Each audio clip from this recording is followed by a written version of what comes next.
Many of you are addicted to pornography because one of your primary triggers is idleness. What do I mean by that? Many of you all are so idle, meaning that you don't have anything going on in your life that you utilize pornography as a placeholder. And in many instances, you utilize it as a placeholder in order to create excitement in a otherwise less than fulfilling life. So for example, my friends, maybe they go to the gym, they work out. I got one friend over here who likes to write. I got another friend over here who does poetry. I have another friend over here who likes to do carpentry. Me myself, I don't have anything to do.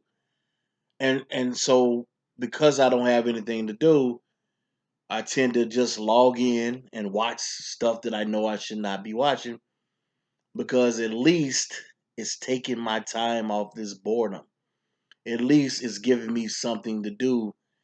At least in my mind, it's constructive.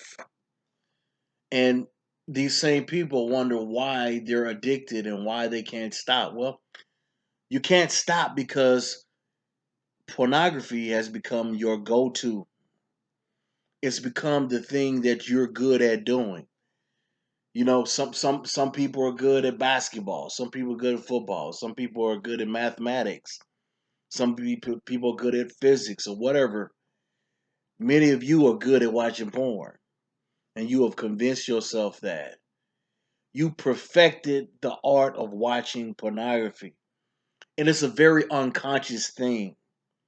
And because you perfected it, it's harder for you to let it go because that's become your identity unconsciously. Unconsciously, you watch pornography so much that it's become a part of you.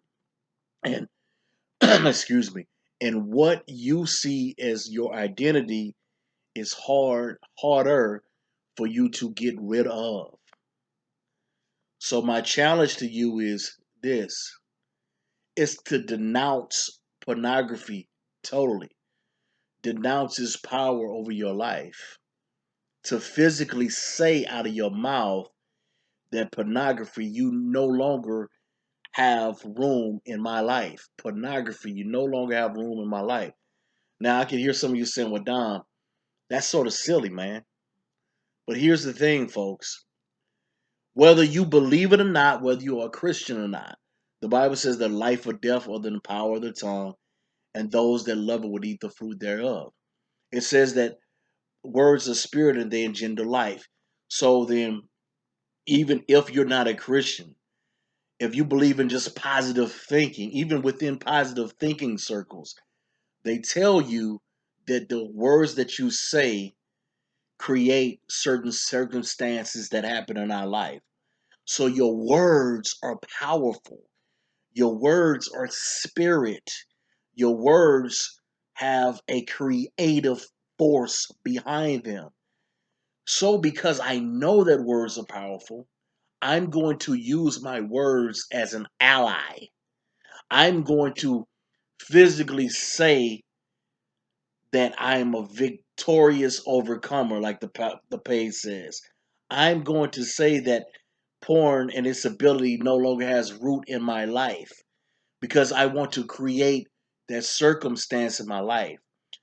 Many of you guys are still struggling with it because you haven't done so, because you're still in bed with pornography, because pornography has become a part of how you define yourself. Some of you all cannot wait to get home and watch big big bosom blondes or whatever, big bosom Becky or whatever, right? You can't wait till you get home to see that. And because that has become an important part of your day, guess what? You guess what? You continue to still struggle with it because it needs not. And I know this is a double negative, but it needs not to no longer. It needs not to be an important part of your day. So Find something constructive. Many of you guys have callings on your life, man. I mean, you should be playing a Stradivarius, learning to play piano, writing, screenwriting, doing motivational speaking, doing preaching, mentoring young men and women, right? Some of you ladies have different hobbies that you could be doing on the side as well. But because you don't believe in yourself, porn has become a comfortable part of your life, so much so that you've used that as a fallback plan. Porn has become a part of your identity. Porn has become the thing that you go to because you don't believe yourself. Because this is the thing that makes me comfortable. It's almost like a person who's dealing with weight issues, right? And I can attest to this because I'm going through it right now. So the advice that I'm telling you not only relates to pornography, but it relates to every area of your life.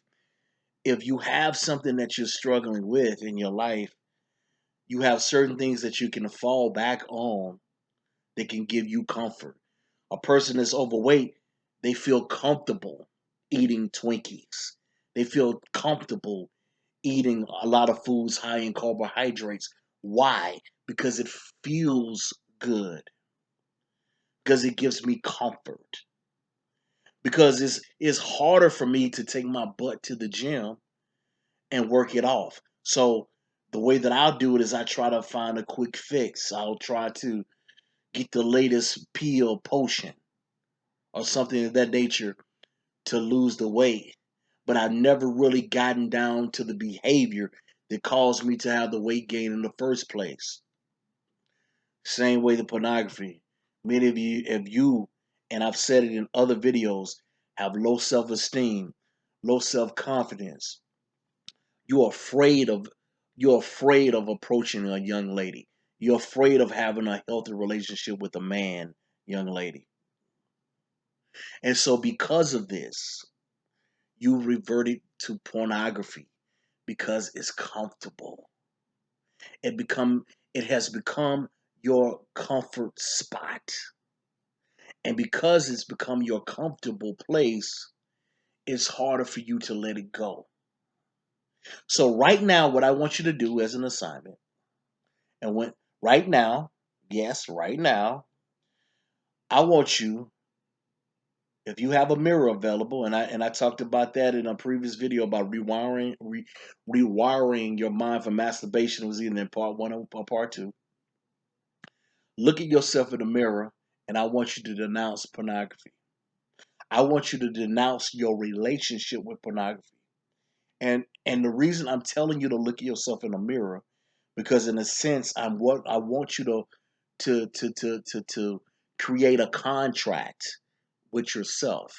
And once you create that contract, it makes it solidifies it. It builds more confidence in you that you can do it because you're telling yourself, I'm acknowledging I have this issue, and pornography, I no longer want you in my life.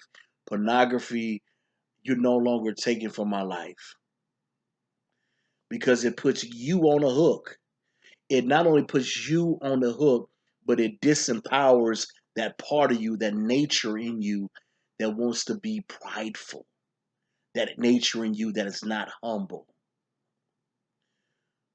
Put yourself on a hook and tell yourself, pornography, you no longer have your place in my life. Masturbation, you no longer have your place in my life. I no longer want to have a relationship with you. My identity is not in you.